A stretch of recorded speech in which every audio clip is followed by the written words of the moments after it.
There you are. Sorry about all this. Thanks for coming along for the ride. My name's Neil.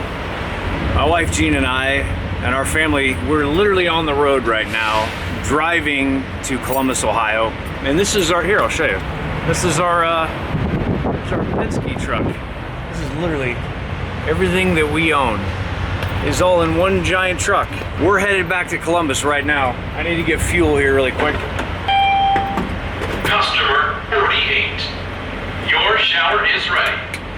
Please proceed to shower 4. Customer 48, your shower's ready. We are here at a truck stop in somewhere in Tennessee, not really sure. We're about a third of the way home, and the reason why we are on the road is because we are moving from Central Arkansas to Columbus, Ohio. And normally we would have a weekend service right here. We haven't even moved yet to Dublin, Ohio, but we're on our way. And instead of doing a weekend service and a full, worship and everything, I thought I would just do this, like a devotional along the way, but you're just gonna kind of have to bear with me because we're in the middle of something right now. I gotta go get my receipt. I'll be right back. All right, here. You don't mind going with me for a second? I need to move this truck.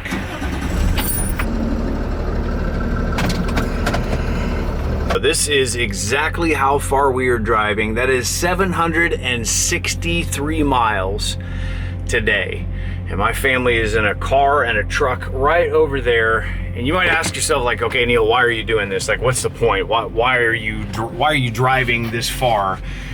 And at some point in your life, maybe you've gotten comfortable. Comfortable is not a bad thing. It's not bad, but if you stay there too long, you can miss things. I want to show you this. It's a scripture. This is in Luke chapter 24, and I'll read you a little bit of the scripture, and this is about as bare bones and as low production value as it can get. But this is what we are thinking while I'm driving today on the road, and I'm praying for the city of Columbus. This is what I'm thinking about. There's this moment after Jesus goes to the cross, and he's in the grave, and after the third day, when the disciples go and they notice, wait a minute, Jesus isn't in the grave anymore, they don't know what to do with themselves. And some of his disciples are actually on their way. They're walking on the road to this town called Emmaus. And this is Luke chapter 24. I want to read this really quick, and then I'll tell you exactly why we're driving across the country. It says, the same day, two of the disciples, were walking to the village Emmaus, about 7 miles outside of Jerusalem. And they were deep in conversation, going over all these things that had happened. Basically, the fact that Jesus just died, was buried, and now he's not there anymore. He was raised from the dead.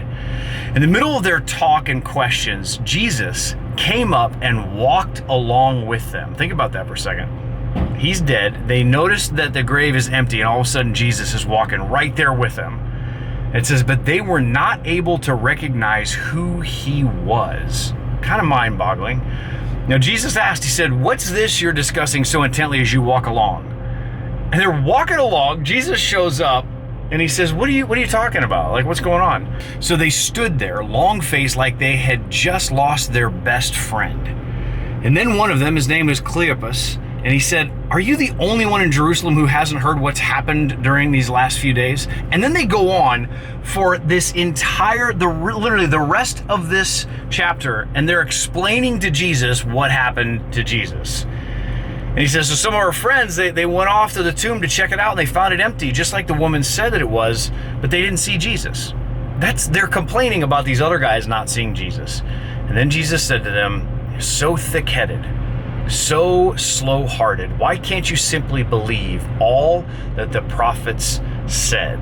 I don't know what it would be like to see Jesus after he just died. I don't know if I would recognize him. I don't know if I would wrap my brain around it. I don't know. So I can't judge these guys. But there have been a lot of times in my life where I've been walking along and I have 100% lost sight of Jesus. And things can get really, really comfortable in my life. And anytime God does something incredible, there's discomfort involved in it. You might be going through life right now and things are very comfortable, and maybe you took your eyes off of Jesus and you can't see him anymore. Just like these guys. They couldn't see him. He's standing right in front of them. But for me and for my house, for my family, it's driving us crazy that Columbus, Ohio would be losing people, that they're leaving church, that people are not following after Jesus the way that they should. And we love the city so much. My family and I, we said, all right, then let's do the uncomfortable thing. Let's pack everything up, literally move it put it in a truck, and let's go back. Let's move across the country and do something so that we don't lose sight of who Jesus is. I don't know if you, I don't know when's the last time you lost sight of Jesus, but if you have, all you have to do is say, Jesus, I want to come back. You can ask for forgiveness. Here's what I want you to do. For the next 20 or so seconds, I'm going to time lapse some of the trip.